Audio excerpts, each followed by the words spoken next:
We have some food here. I want you to tell me if you know any history of any of this stuff right here. Well, I do know. Oh, you got dragon fruit. So you can pick. You tell us what has the most. That looks like something the doctor had last time I went to see him. So we can put that one to one side. All right, no pumpkin? No, yeah, well, actually, I'll tell you something about the banana. So the banana, the Cavendish banana, the banana is actually going extinct. So the first types of banana went extinct. These are now becoming extinct, and they're trying to breed new ones because we eat too many of them, and the way that they've tried to get them grown. That's actually interesting. This is actually the most interesting one. So this is the tomato. Obviously, this came up from Latin. You say tomato. Tomato. You say tomato. I say tomato.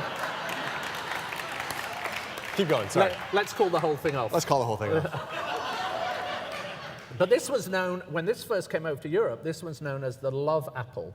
And first of all, it was banned because people thought that it was poisonous. Yeah. They thought it caused all kinds of things like leprosy and a great disease called scrofula, which I kind of want to have just because I want to know what scrofula is, but it was some kind of medieval disease about the time of the plague. But then they thought that it was the biggest aphrodisiac in the world. Oh, yeah. So it was called the love apple. And so in Italy and places like that, this is where... But this was not indigenous to Europe, and it was brought up from Latin America in this thing called the Columbian Exchange. Yeah. So which means that we basically brought everything up that was good from Latin America and the colonies, and basically in return we sent back disease.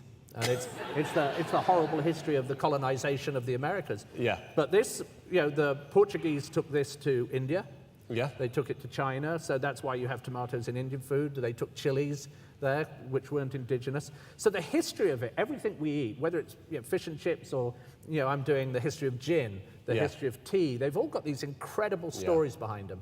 So whenever you eat anything, what I want is we think of it nutritionally, we think of it from sustainability, but I want us to remember there's a history with this, whether it's the history of the hamburger or the history, all incredible stories that tell us who we are. And I'm an American citizen now. In fact, tomorrow is my 4th anniversary of being an American citizen. So thank you. Very